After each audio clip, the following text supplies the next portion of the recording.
नमस्कार, मैं हूं आयुषी गौड़ और आप देख रहे हैं खबरनामा। आज की सबसे बड़ी और गर्व की खबर भारतीय वायुसेना से जुड़ी है।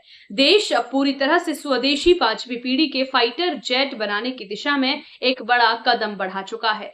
जी हां, भारतीय वायुसेना को अब जल्द ही मिलेगा एडवांस मीडियम कॉम्बैक्ट एयरक्राफ्ट यानी AMCA, जिसे देश में ही विकसित किया जाएगा। रक्षा मंत्री राजनाथ सिंह ने इसे मेगा प्रोजेक्ट के कार्यान्वयन मॉडल को मंजूरी दे दी है। इस ऐतिहासिक फैसले के तहत अब एरोनॉटिकल डेवलपमेंट एजेंसी उद्योग जगत के साथ मिलकर इस अत्याधुनिक लड़ाकू विमान का निर्माण करेगी।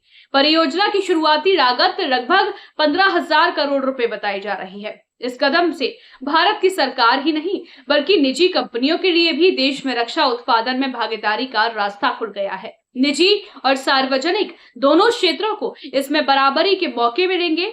बोली लगाने के लिए कंपनियां अकेले साझेदारी या फिर कंसोर्टियम के रूप में हिस्सा ले सकती हैं, लेकिन शर्त यह होगी कि कम से कम एक भारतीय कंपनी का होना जरूरी है।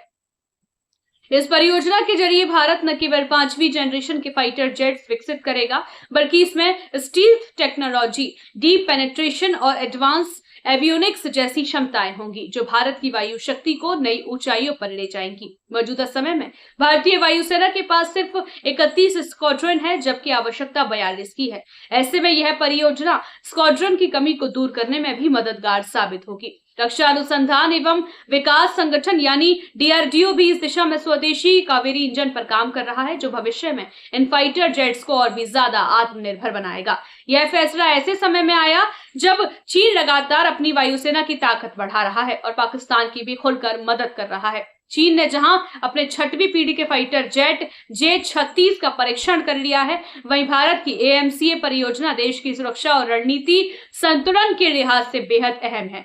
कैबिनेट की सुरक्षा मामलों की समिति पहले ही इस परियोजना को सैद्धांतिक मंजूरी दे चुकी है और अब जब इस पर तेजी से अमल शुरू होगा तो यह आत्मनिर्भर भारत की दिशा में एरोस्पेस क्षेत्र में मील का पत्थर साबित होगा। लाइट कॉम्बैट एयरक्राफ्ट तेजस के बाद यह परियोजना भारतीय वायुसेना के लिए अगली पीढ़ी की क्षमता का प्रतीक बनेगी।